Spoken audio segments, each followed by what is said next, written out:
Hello बच्चों, good morning. स्वागत है आपका लावण्या फिजिक्स यूट्यूब चैनल में। आज हम फिजिक्स के चैप्टर सेकंड के मोस्ट इम्पोर्टेंट क्वेश्चंस लेकर आए हैं। चैप्टर फर्स्ट के मोस्ट इम्पोर्टेंट क्वेश्चंस पहले अपलोड कर दिए गए हैं। अब हम आज के वीडियो में चैप्टर सेकंड के क्वेश्चंस को देखते हैं। तो पहला क्वेश्चन है, विद्युत विभव को परिभाषित कीजिए। विद्युत क्षेत्र के किसी बिंदु पर एकांक परीक्षण धनावेश को अनंत से उस बिंदु तक लाने में किया गया कार्य विद्युत विभव कहलाता है। इसका फॉर्मूला है V = W/Q0। नेक्स्ट क्वेश्चन है, विद्युत विभवांतर को समझाइए। जिस प्रकार से विद्युत विभव है उसी प्रकार से विद्युत विभवांतर है। बहुत ही मामूली सा फर्क है। विद्युत क्षेत्र में एकांक परीक्षण धनावेश को एक बिंदु से दूसरे बिंदु तक लाने में किया गया कार्य विद्युत विभवांतर कहलाता है। इसमें धनावेश को एक बिंदु से दूसरे बिंदु तक लाते हैं और यहाँ पर आवेश को अनंत से किसी बिंदु तक लेकर आते हैं। बस इतना सा फर्क है। इसका फॉर्मूला है VA - VB = W/Q0। Third question है, विद्युत विभव का भौतिक अर्थ क्या है। बहुत ही महत्वपूर्ण प्रश्न है ये। विद्युत विभव किसी चालक की वह विद्युतीय अवस्था है जो उसे किसी अन्य चालक के संपर्क में रखने पर आवेश प्रवाह की दिशा बताती है। मतलब हमारा आवेश उच्च विभव से निम्न विभव की ओर प्रवाहित होता है। नेक्स्ट है, पृथ्वी के विभव को समझाइए। किसी चालक के विभव की माप पृथ्वी के विभव को शून्य मानकर की जाती है। पृथ्वी एक बहुत बड़ा चालक होने से यदि पृथ्वी को थोड़ा आवेश दे दिया जाए या उससे कुछ आवेश ले लिया जाए तो पृथ्वी के विभव में कोई परिवर्तन नहीं आता है। फॉर्मूला है इसका Q = CV। तो यहाँ से C की वैल्यू निकल जाएगी Q/V। मतलब अगर हम पृथ्वी के विभव को शून्य मानते हैं तो इसकी धारिता कैपेसिटी हम अनंत मानेंगे। नेक्स्ट क्वेश्चन है, बिंदु आवेश के कारण विद्युत विभव ज्ञात कीजिए। ये डेरिवेशन है। इसमें हम पहले अपने परीक्षण धनावेश को A से B तक लाने में किया गया कार्य ज्ञात करेंगे इस फॉर्मूले के हिसाब से, और फिर उसके बाद में समाकलन करके अनंत से R के बीच में किया गया कुल कार्य ज्ञात करेंगे। जो किया गया कुल कार्य होगा वो इस फॉर्मूले में पुट करना है और हमारा इस बिंदु आवेश के कारण इस पॉइंट के ऊपर इलेक्ट्रिक पोटेंशियल निकल जाएगा जो होगा V = KQ/R। नेक्स्ट है क्वेश्चन नंबर 6, विद्युत क्षेत्र एवं विद्युत विभव का तुलनात्मक परिवर्तन ग्राफ के माध्यम से समझाइए। मतलब इसमें हमें विद्युत क्षेत्र और विद्युत विभव का दूरी के साथ परिवर्तन एक ही ग्राफ में दिखाना है। तो इस प्रकार से इन दोनों के ग्राफ ड्रॉ किए जाएंगे। नेक्स्ट है, विद्युत द्विध्रुव के कारण विद्युत विभव को समझाइए। इस प्रकार से एक विद्युत द्विध्रुव लेना है अपन को, -Q + Q, इनके बीच की डिस्टेंस D है, इनका मिड पॉइंट O है। मिड पॉइंट से R डिस्टेंस पर और थीटा एंगल पर एक पॉइंट मानना है हमको P। इस पॉइंट के ऊपर इस द्विध्रुव के कारण विद्युत विभव ज्ञात करना है। जो डेरिवेशन के बाद में रिजल्ट आता है हमारा V = KP cos θ/R²। यहाँ पर हम तीन केस भी देख सकते हैं। फर्स्ट है, जब θ = 0 डिग्री हो, जब θ 0 हो जाएगा तो ये पॉइंट यहाँ आ जाएगा इस द्विध्रुव के अक्ष के ऊपर, तब इसका आंसर होगा V = KP/R², क्योंकि cos 0 की वैल्यू 1 हो जाएगी। जब θ = 90 होगा तो ये जो पॉइंट है P, ये खिसक कर यहाँ आ जाएगा, मतलब द्विध्रुव के निरक्ष पर, तब V का आंसर होगा 0, क्योंकि cos 90 की वैल्यू 0 होती है।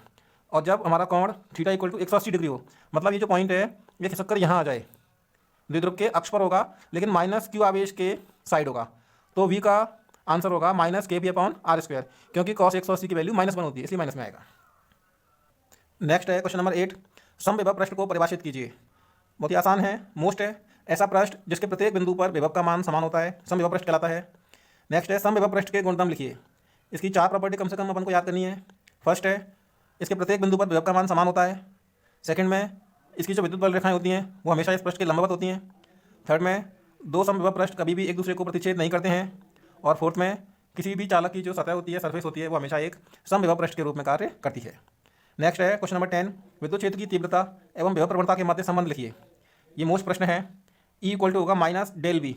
इस ट्राइंगल के निशान को बच्चों डेल बोलते हैं और इसे ग्रेडियंट भी बोलते हैं, इसलिए इसको शॉर्ट में ग्रेड लिखते हैं।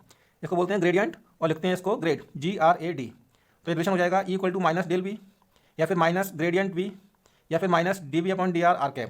तीनों ही बराबर हैं, कोई सा भी याद किया जा सकता है, कोई दिक्कत नहीं। नेक्स्ट है, विभव प्रवणता की परिभाषा लिखिए। विद्युत विभव के मान में दूरी के साथ परिवर्तन की दर विभव प्रवणता कहलाती है। इसे हम ΔV या ग्रेडियंट V से प्रदर्शित करते हैं।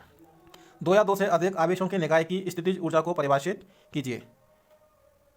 स्थितिज ऊर्जा हमेशा उस कार्य के बराबर होती है जो उन आवेशों को अनंत से उनकी स्थितियों तक लाने में किया जाता है। मतलब ये जो आवेश हैं प्रारंभ में अनंत पर होते हैं, फिर जब हम इन आवेशों को अनंत से विद्युत क्षेत्र के विरुद्ध उनकी स्थितियों तक लेकर आते हैं और उस सिस्टम का निर्माण करते हैं, तो इस कार्य में जितनी ऊर्जा खर्च होती है उसी को हम कहते हैं स्थितिज ऊर्जा।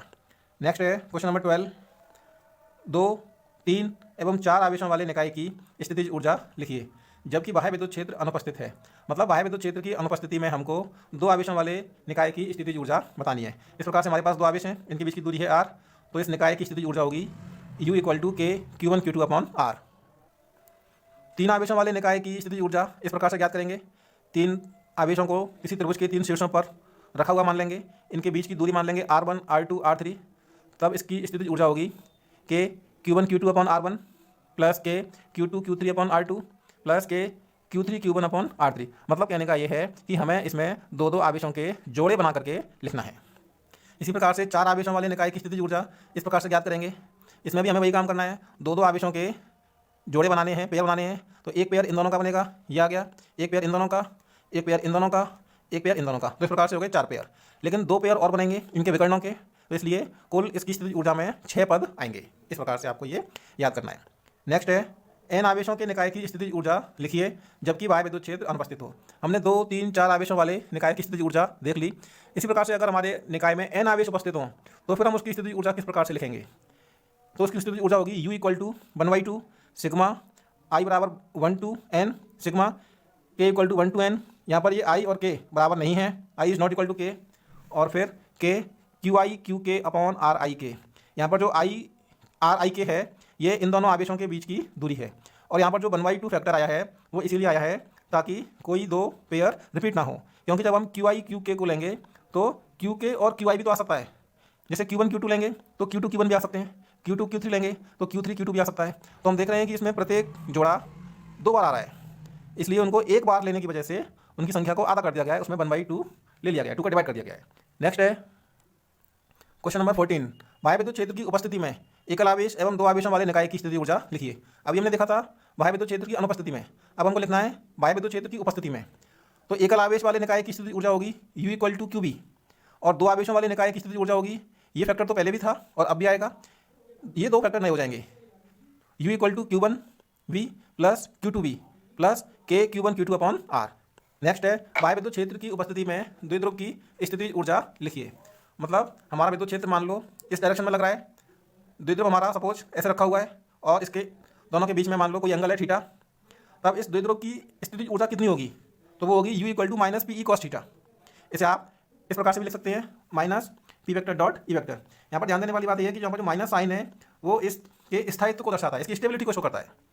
यहाँ पर भी हम 3 केस बना सकते हैं। जब थीटा = 0 डिग्री हो तो U की वैल्यू होगी -PE, यहाँ पर ये स्थायी संतुलन की अवस्था कहलाती है। अगर थीटा 90 हो तो cos 90 की वजह से U की वैल्यू 0 हो जाएगी, और अगर थीटा 180 हो तो U की वैल्यू हो जाएगी +PE। यहाँ पर स्थितिज ऊर्जा का मान कभी भी प्लस में नहीं होना चाहिए, अगर प्लस में होता है तो वह निकाय हमारा अस्थायी संतुलन की अवस्था में चलाता है। स्थितिज ऊर्जा का मान हमेशा माइनस में ही होना चाहिए, तभी वो स्थायी संतुलन की अवस्था कहलाएगी। नेक्स्ट है प्रेरित विद्युत क्षेत्र क्या है। जब हम चालक को विद्युत क्षेत्र में रखते हैं तो चालक के अंदर आवेशों का पुनर्वितरण होता है। इस पुनर्वितरण के कारण जो एक अतिरिक्त विद्युत क्षेत्र उत्पन्न होता है इसी को हम कहते हैं प्रेरित विद्युत क्षेत्र, और इसको हम EP से प्रदर्शित करते हैं। नेक्स्ट है आवेशित चालक के पृष्ठ पर विद्युत क्षेत्र कितना होता है। किसी भी चार्ज्ड सरफेस के ऊपर जो विद्युत क्षेत्र है, इलेक्ट्रिक फील्ड है, वो होता है हमारा E = σ/ε0, σ/ε0 n कैप। यहाँ पर n कैप एक इकाई सदिश है जो विद्युत क्षेत्र की दिशा को बताता है। नेक्स्ट है स्थिर विद्युत परिरक्षण क्या है। इलेक्ट्रोस्टैटिक शील्डिंग इफेक्ट क्या है, बहुत मोस्ट क्वेश्चन है। किसी क्षेत्र को बाह्य विद्युत क्षेत्र से सुरक्षित रखने की प्रक्रिया को स्थिर विद्युत परिरक्षण कहते हैं। मतलब किसी जगह को, किसी सरफेस को अगर हम अपने इलेक्ट्रिक फील्ड से सुरक्षित करना चाहें तो उसी प्रक्रिया को हम कहते हैं स्थिर विद्युत परिरक्षण, इलेक्ट्रोस्टैटिक शील्डिंग इफेक्ट। बच्चों नेक्स्ट क्वेश्चन पर जाने से पहले आपसे मैं कहना चाहूँगा कि अगर आपको वीडियो पसंद आ रहा हो या ये प्रश्न आपको अपने काम के लग रहे हो तो इस वीडियो को लाइक करें, चैनल को सब्सक्राइब करें, और इस वीडियो को ज़्यादा से ज़्यादा अपने दोस्तों के साथ शेयर करें, क्योंकि सभी को इसका फ़ायदा मिलना चाहिए। बहुत ही शॉर्ट एंड स्वीट आंसर लिखे हैं, एक बार भी अगर ध्यान से पढ़ लिए जाएँ तो आसानी से याद हो सकते हैं, इसलिए अपने दोस्तों के साथ जरूर शेयर करें। नेक्स्ट क्वेश्चन है कोई 3 ऐसे उदाहरण दीजिए जिसमें स्थिर विद्युत परिरक्षण की घटना घटित होती है। मतलब स्थिर विद्युत परिरक्षण के ऊपर आपको 3 उदाहरण लिखने हैं। एक ये उदाहरण बहुत फेमस है, बारिश के मौसम में अगर कहीं बिजली गिरने वाली हो, ऐसा अनुमान हो कि बिजली गिर सकती है, तो जनरली हम क्या करते हैं, इससे बचने के लिए हम लोग किसी खुले मैदान में या किसी पेड़ के नीचे बैठने की सोचते हैं, जो बिल्कुल गलत है। क्योंकि ऐसी जगह पर बिजली के गिरने की संभावना ज़्यादा होती है। इसलिए हमें क्या करना चाहिए, अगर कहीं आसपास कोई कार या बस हो तो उसकी खिड़की बंद करके उसमें बैठना ज़्यादा सेफ रहता है, क्योंकि वहाँ पर इलेक्ट्रोस्टैटिक शील्डिंग इफेक्ट अप्लाई होता है, जिसकी वजह से अगर कोई बिजली गिरती भी है तो जो गाड़ी है वो एक बंद चालक की तरह बिहेव करेगी और पूरा का पूरा विद्युत क्षेत्र उसके बाहरी पृष्ठों पर ही रहेगा, अंदर नहीं जाएगा। इसलिए उसमें अंदर बैठा हुआ यात्री पूरी तरह सेफ रहेगा। नेक्स्ट है, एक हाई वोल्टेज वाला जो जनरेटर होता है उसको हम किसी तार इत्यादि के माध्यम से लोहे के पिंजरे से ढक देते हैं और उसको भूसंपर्कित कर देते हैं, ग्राउंडिंग कर देते हैं उसकी। इससे क्या होता है, इससे इसका जो विद्युत क्षेत्र है वो पिंजरे के बाहर अप्रभावी हो जाता है। मतलब जितना भी एक्स्ट्रा इलेक्ट्रिक फील्ड अगर बाई चांस आ भी जाता है कभी, तो वो ग्राउंडिंग की वजह से ज़मीन में चला जाता है और शील्डिंग की वजह से वो अंदर ही रहता है, बाहर नहीं उसका इफेक्ट होता। नेक्स्ट है, एक भूसंपर्कित चालक भी स्थिर विद्युत प्रदक्षिण की तरह कार्य करता है। तो इस प्रकार से ये 3 उदाहरण हैं जिनमें इलेक्ट्रोस्टैटिक शील्डिंग इफेक्ट लागू होता है। नेक्स्ट है क्वेश्चन नंबर 20, परावैद्युत पदार्थ क्या होते हैं तथा ये कितने प्रकार के होते हैं समझाइए। वे पदार्थ जो अपने में से विद्युत धारा को प्रवाहित नहीं होने देते परंतु विद्युत प्रभाव का प्रदर्शन करते हैं परावैद्युत पदार्थ कहलाते हैं। मतलब ऐसे पदार्थ जो विद्युत क्षेत्र की अनुपस्थिति में कुचालक की तरह व्यवहार करते हैं और विद्युत क्षेत्र की उपस्थिति में चालक की तरह व्यवहार करने लगते हैं, उसको हम परावैद्युत पदार्थ कहते हैं। ये 2 प्रकार के होते हैं, ध्रुवीय परावैद्युत और अध्रुवीय परावैद्युत। ध्रुवीय परावैद्युत के एग्जाम्पल हैं HCl, H2O, मतलब जिनमें प्लस और माइनस अलग अलग होते हैं, अर्थात जिनके आवेशों का जो केंद्र है, धनावेशों का केंद्र और ऋणावेशों का केंद्र, वो एक दूसरे से अलग अलग होता है, उसको बोलते हैं ध्रुवीय परावैद्युत। और जिन पदार्थों में धनावेश और ऋणावेशों का केंद्र एक दूसरे के ऊपर ही होता है उनको बोलते हैं अध्रुवीय परावैद्युत। इसके एग्जाम्पल हैं H2O2, N2CO2 आदि।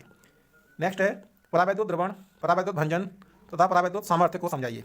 तीनों ही डिफाइन कई बार बोर्ड में पूछी गई हैं, आगे भी इनके आने के अच्छे चांसेस हैं। तो परावैद्युत द्रवण को समझते हैं पहले। परावैद्युत पदार्थों में द्विध्रुव आघूर्णों के उत्पन्न होने की प्रक्रिया को ही परावैद्युत द्रवण कहते हैं। शॉर्ट डेफिनेशन है, आसानी से हो जाएगी। नेक्स्ट है परावैद्युत भंजन, उच्च विद्युत क्षेत्र की उपस्थिति में परावैद्युत के परमाणुओं के बाह्यतम इलेक्ट्रॉन पृथक होने लगते हैं तथा परावैद्युत चालक की तरह व्यवहार करने लगता है, इस घटना को परावैद्युत भंजन कहते हैं। नेक्स्ट है परावैद्युत सामर्थ्य, विद्युत क्षेत्र का वह अधिकतम मान जिसे परावैद्युत पदार्थ बिना किसी भंजन के सहन कर सके परावैद्युत पदार्थ की सामर्थ्य कहलाती है। मतलब जब हम किसी परावैद्युत पदार्थ के ऊपर इलेक्ट्रिक फील्ड अप्लाई करते हैं तो उसके जो आउटर मोस्ट इलेक्ट्रॉन्स होते हैं वो उसमें से झड़ने लगते हैं, तो इस घटना को तो हम कहते हैं परावैद्युत भंजन। और जब हम किसी परावैद्युत पदार्थ के ऊपर इतना इलेक्ट्रिक फील्ड अप्लाई करें कि उसके जो आउटर मोस्ट इलेक्ट्रॉन्स हैं वो झड़े नहीं, उसमें से अलग नहीं हों, उसकी लिमिट को हम कहते हैं परावैद्युत सामर्थ्य। नेक्स्ट क्वेश्चन है, किसी चालक की धारिता को प्रभावित करने वाले कारक कौन कौन से हैं। तो पहला कारक होता है उसका क्षेत्रफल, क्षेत्रफल ज़्यादा होगा तो उसकी धारिता भी ज़्यादा होगी।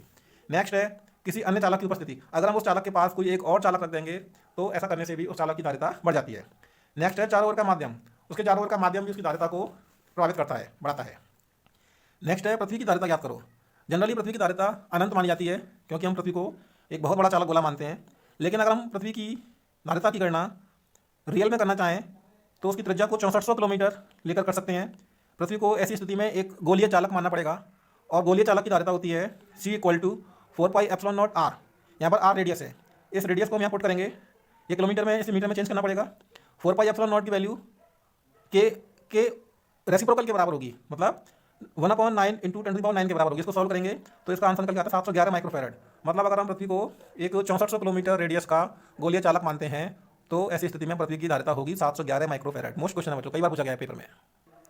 नेक्स्ट है क्वेश्चन नंबर 24, संधारित्र की धारिता को कौन कौन से कारक प्रभावित करते हैं। वही 3 कारक हैं जो चालक की धारिता को प्रभावित करते हैं, प्लेटों का क्षेत्रफल, प्लेटों के बीच की दूरी, उनके आसपास का माध्यम। नेक्स्ट है समांतर प्लेट संधारित्र की धारिता ज्ञात करो। इस प्रकार से आप समांतर प्लेटें देख रहे हैं, इनके ऊपर प्लस और माइनस आवेश दे दिया गया है, इसलिए इनके बीच में जो विद्युत क्षेत्र है वो प्लस से माइनस की तरफ होगा। इन प्लेटों के बाहर ये जो विद्युत बल रेखाएं हैं जो कुछ वक्रीय रूप में गोलाई में कुछ आपको दिखाई गई हैं, इस घटना को क्या बोलते हैं कमेंट सेक्शन में जरूर बताएं अगर किसी को पता हो तो। धारिता का फॉर्मूला होता है C=Q/V और V का फॉर्मूला ED और E की वैल्यू होती है σ/ε0 और सिग्मा की वैल्यू होती है Q/A। तो इस प्रकार से Q कैंसिल हो गया और समांतर प्लेट संधारित्र की धारिता निकल के आ गई ε0A/D। ये क्षेत्रफल है, D प्लेटों के बीच की दूरी है और ε0 निर्वात की विद्युतशीलता है। नेक्स्ट है यदि किसी समांतर प्लेट संधारित्र की प्लेटों के बीच कोई परावैद्युत माध्यम पूर्ण रूप से भर दिया जाए तो उसकी धारिता पर क्या प्रभाव पड़ता है। अगर हम इसकी प्लेटों के बीच में कोई परावैद्युत माध्यम पूर्ण रूप से भर दिया जाए तो इसकी धारिता εr गुना बढ़ जाती है। यहाँ पर εr उस पदार्थ का परावैद्युतांक कहलाता है। नेक्स्ट है संधारित्रों के श्रेणी क्रम संयोजन की तुल्य धारिता ज्ञात करो। इस प्रकार से अगर हम 2-3 संधारित्रों को श्रेणी क्रम में जोड़ दें और उनको एक V वोल्टता का स्रोत जोड़ दिया जाए तो V की वैल्यू हो जाती है V1 + V2 + V3। यहाँ पर हम वी की वैल्यू रखेंगे, क्यू कैंसिल हो जाएगा, तो इस कॉम्बिनेशन की जो इक्विवेलेंट कैपेसिटी है वो निकल के आएगी 1/c equal to 1/c1 plus 1/c2 plus 1/c3। इसी प्रकार से अगर समांतर क्रम संयोजन की तुल्यधारिता निकलवा ली जाए तो इस प्रकार से 2-3 संधारित्रों को हम श्रेणी क्रम में जोड़ सकते हैं। एक कोई भी वोल्टेज की सोर्स लगा सकते हैं, इसमें यहाँ पर चार्ज Q निकलेगा, इसमें Q1 चार्ज गया, इसमें Q2, इसमें Q3, तो Q इक्वल टू हो गया Q1 plus Q2 plus Q3। Q की वैल्यूज को हम पुट करेंगे, इसमें से V कैंसिल हो जाएगा, तो इस कॉम्बिनेशन की इक्विवेलेंट कैपेसिटी निकल के आएगी C equal to C1 plus C2 plus C3। Next है संधारित्र में संचित ऊर्जा ज्ञात कीजिए। मतलब किसी कैपेसिटर के अंदर कितनी एनर्जी स्टोर रहती है, उस एनर्जी का फॉर्मूला भी कई बार पूछा गया है बोर्ड एग्जाम्स में। तो ये होता है अपना dW equal to V dash dQ। यहाँ पर V डैश विभव है। शुरुआत में जब किसी संधारित्र को dQ आवेश दिया गया तो dQ आवेश देने में जितना कार्य करना पड़ा वो कार्य है dW, और इन dQ आवेशों का जो विभव है वो है V डैश। V डैश की हम वैल्यू पुट करेंगे तो होगी Q/C। दोनों तरफ समाकलन कर देंगे 0 से Q की सीमाओं के बीच में, क्योंकि प्रारंभ में उसके ऊपर कोई चार्ज नहीं होगा इसलिए 0 लिया है, और बाद में उसके ऊपर Q चार्ज आ जाएगा इसलिए Q लिया है। तो 0 से Q की लिमिट के बीच में इसका समाकलन कर देंगे तो आंसर आएगा Q² C। तो अगर हम यहाँ Q की वैल्यू पुट कर दें CB तो एक आंसर इसका ये भी आ सकता है, और अगर हम इसमें C की वैल्यू पुट कर दें यहाँ पर Q/V तो एक आंसर ये भी आ सकता है। तो कहने का मतलब है किसी कैपेसिटर के अंदर जो टोटल इलेक्ट्रिक एनर्जी स्टोर होती है उसके 3 फॉर्मूले हो सकते हैं, तीनों ही फॉर्मूले बराबर हैं, तीनों याद रखने हैं। नेक्स्ट क्वेश्चन है 30, समांतर प्लेट संधारित्र का ऊर्जा घनत्व ज्ञात करो। वेरी इंपॉर्टेंट क्वेश्चन है बच्चों, कई बार बोर्ड एग्जाम से पूछा गया है, इसको ध्यान से करना। ये संधारित्र की ऊर्जा का सूत्र है U इक्वल टू Q²/2C। बस इसमें Q और C की वैल्यू पुट करनी है। Q की वैल्यू यहाँ से निकालेंगे इस प्रकार से, और C की वैल्यू इस प्रकार से निकाली जाएगी। इसमें Q और C की वैल्यूज को पुट करना है, सॉल्व करना है, और अपना निकल जाएगा समांतर प्लेट संधारित्र का ऊर्जा घनत्व। नेक्स्ट है समांतर प्लेट संधारित्र में ऊर्जा कहाँ एकत्रित रहती है। तो ध्यान से सुनना है इस प्रश्न का आंसर। संधारित्र में ऊर्जा उसकी प्लेटों के बीच विद्युत क्षेत्र में एकत्रित रहती है। मोस्टली बच्चे यही समझते हैं कि विद्युत ऊर्जा तो उसकी प्लेटों के बीच में एकत्रित रहती है, लेकिन उसकी प्लेटों के बीच में कहाँ रहती है, तो आपका आंसर होना चाहिए इलेक्ट्रिक फील्ड के अंदर। नेक्स्ट है और लास्ट क्वेश्चन है संधारित्रों में ऊष्मा हानि क्या है। संधारित्रों के अंदर ऊष्मा हानि का ये अर्थ होता है कि जब हम किसी संधारित्र को किसी ऊर्जा स्रोत के माध्यम से ऊर्जा प्रदान करते हैं, मान लो QV, तो उसके अंदर आधी ही ऊर्जा एकत्रित होती है, हाफ QV। बची हुई जो आधी ऊर्जा है वो उसमें हीट के रूप में या ऊष्मा के रूप में नष्ट हो जाती है। इसी को हम बोलते हैं संधारित्रों की ऊष्मा हानि, हीट लॉस। नेक्स्ट है गोलीय संधारित्र की धारिता का सूत्र क्या है। इस प्रकार से हमको 2 गोल प्लेटें लेकर के गोलीय संधारित्र बनाना है। बाहर वाली प्लेट को ग्राउंडिंग करना है, अंदर वाली प्लेट के ऊपर प्लस आवेश देना है, तो बाहर वाली प्लेट के ऊपर हो जाएगा माइनस आवेश। दोनों प्लेटों की रेडियस A और B मान ली है, तो इसकी कैपेसिटी का फॉर्मूला होता है C equal to 4πε0 AB/B - A। यहाँ पर B में से A माइनस हो रहा है इसलिए B को A से बड़ा रखना है। Thank you.